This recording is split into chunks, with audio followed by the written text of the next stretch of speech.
So a very interesting thing happened on Dynamite last night.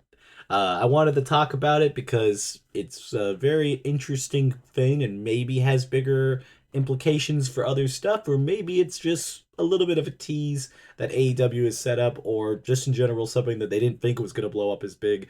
And I'm just realizing this photo is kind of horrid. I don't know why we have so much of Adam Copeland just kind of shirtless here, but Adam Copeland at the end, or not end of Dynamite, but in the part of Dynamite, went to Christian Cage and said that he needed to go home and that he needed to take care of his wife.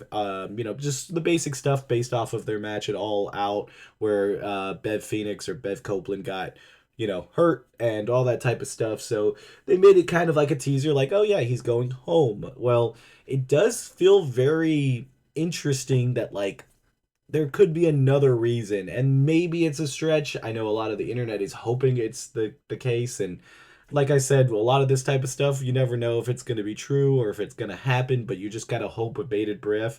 But a lot of people believe that he's by going home, he's going to come down to the WWE temporary one night thing and be John Cena's retirement match, possibly sooner. It feels weird being a little far out because obviously we know the perf.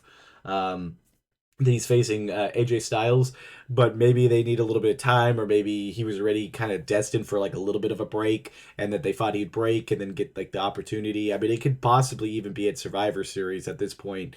But I think if that's the case, this would be amazing. It was one of the biggest opponents that John Cena was going to miss out on, and why? Like Tony Khan, obviously has the ability to let him go for a night, and obviously WWE is a very bitter rival, and they've been doing a lot of stuff that wouldn't make them happy. But it's kind of best for both businesses because obviously completing John Cena's retirement run with having that type of stuff gives you a lot of faith in AEW being like they can turn the other cheek and allow stuff like this to happen, even though they don't need to, but they did because they knew the bigger implications of everything else that was going on, with what was going up. Because I mean, there's a lot of stuff that like we could have missed out on John Cena's fame, and I think Edge versus John Cena is the biggest thing. Because a lot of the matchups we've gotten, it might not be the way that we wanted it to. Obviously, I still feel like The Rock would have been the other big person that we probably aren't gonna get, but at least that if we can get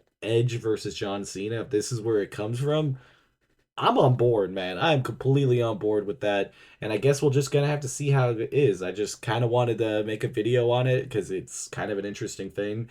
Um, Tell me what you guys think. Do you guys think it's gonna happen? Do you think it's just kind of a thing that AEW has done to possibly just drum up some interest by giving Adam Copeland a rest anyways? Because it makes everybody kind of feel like AEW did something good, and then if it doesn't happen, then it's not a big deal after that.